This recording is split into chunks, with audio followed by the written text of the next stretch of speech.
Special, Chichi and I, and most of the Your Miss Choice who won the local election in Manila have been acclaimed.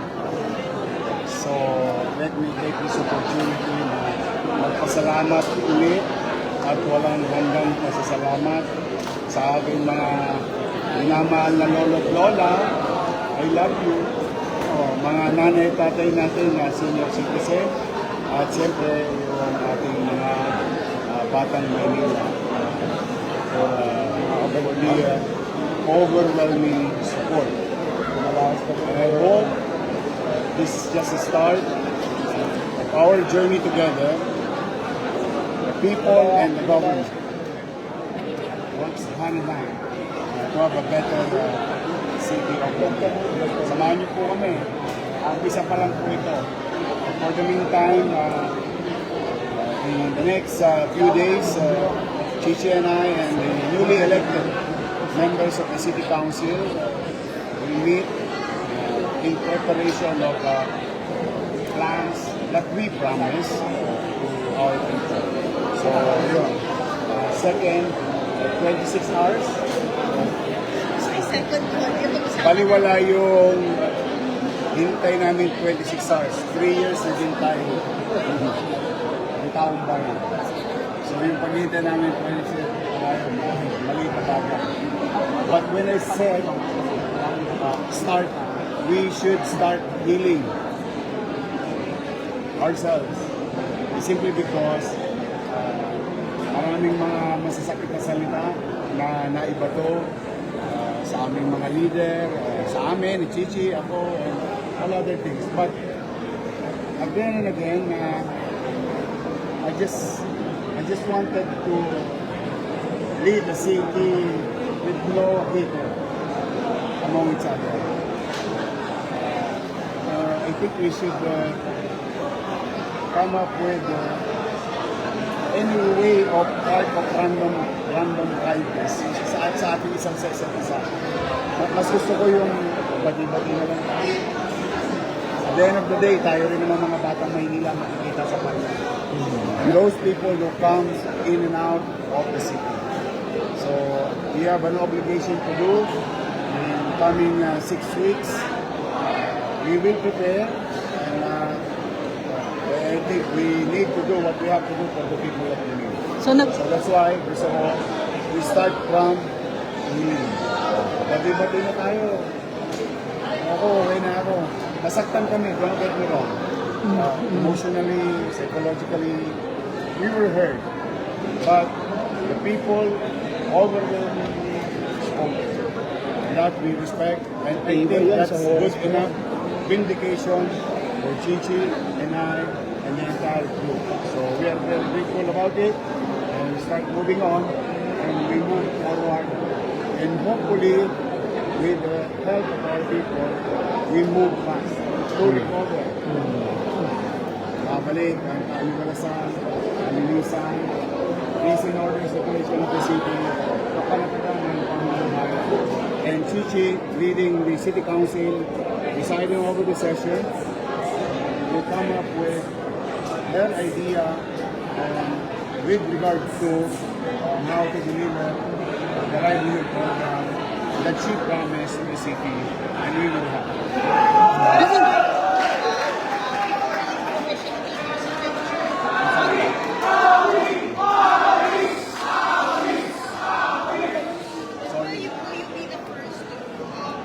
Now I'm reaching out. I'm reaching out, and if there is a chance, of course. Yeah. Why? You know, at the end of the day, they're going to be the citizen of the city. And I am obliged to, do service for them. So, And that's a job. Yorme, dati nyo rin pong naging Vice Mayor si Dr. Hani Lacuna. So, she conceded already. You are asking, you actually said, she conceded already. She did. And then you are also calling for healing. So, apart from this reaching out, will there be any other efforts to reach out exactly to her para talagang mas maging unified ang buong Maynila? Thank you, Maurice, for asking such a question. Yes, we are. course, I did it before. I mean, many times.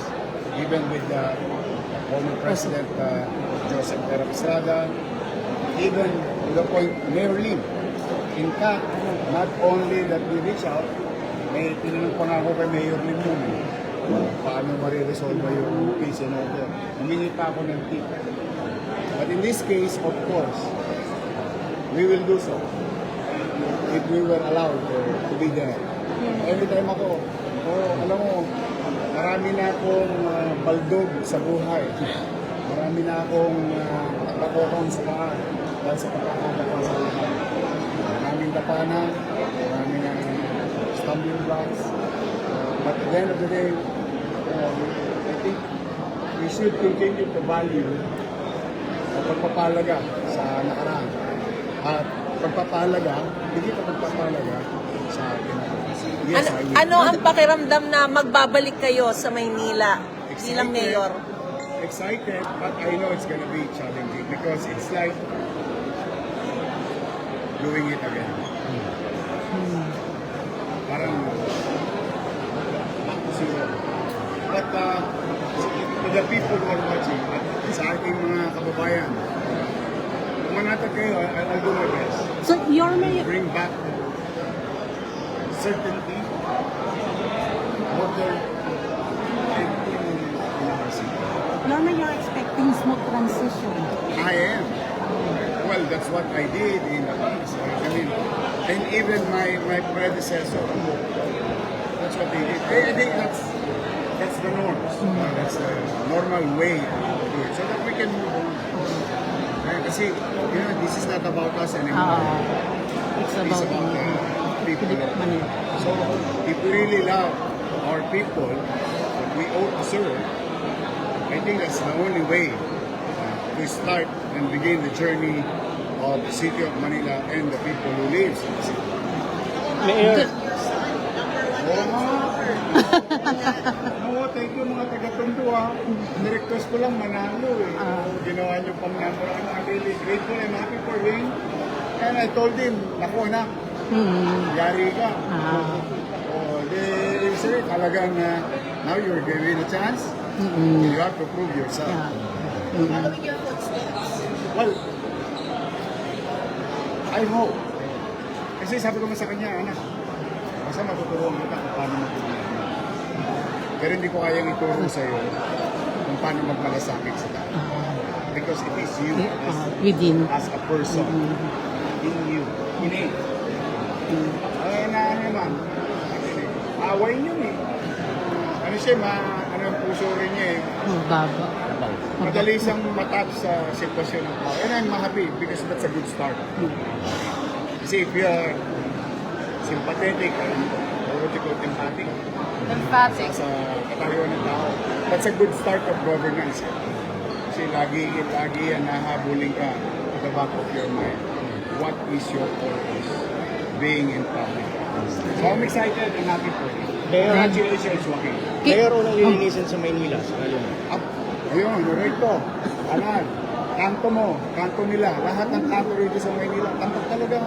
I mean, total tapos naman na ang kampanya. You will just be realistic. I'll do my best. I hope the two contractors or garbage collection will have a different approach under our administration. At hindi ako manginginig kung ano man yung mangyayari sa kanila pag hindi sila nag-duty. Because kapakanan ng taong bayan kung pinag-usapan natin, hindi negosyo nila. Hindi sa sanidad ng tao. At ang sanidad ay issue ng mahirap, ng middle class at mayaman. Dahil ang sanidad ay nagdudulot ang sakit at ang sakit na dulot ito, walang pinipiling kakayuan sa ito. So, they have to catch up under my watch. But for the meantime, I will let Mayor Hani Lacuna do her job for the remainder of, I think, 6 weeks. Kasi siya naman family. Ang mga bata, huwag niyo muna akong message sa cancellation ng classes. Hindi pa po ako mayor.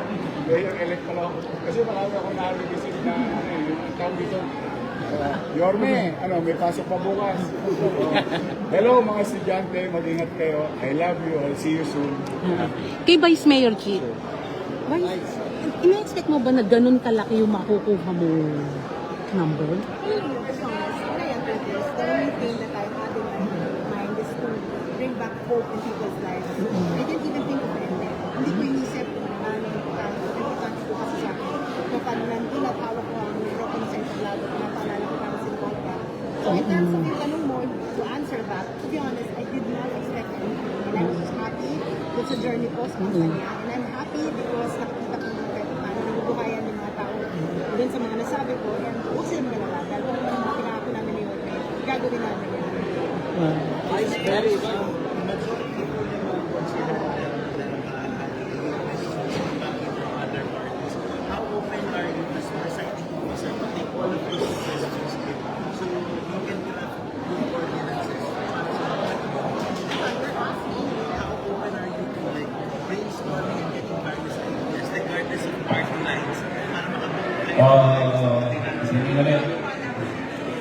Councilor for 3rd District,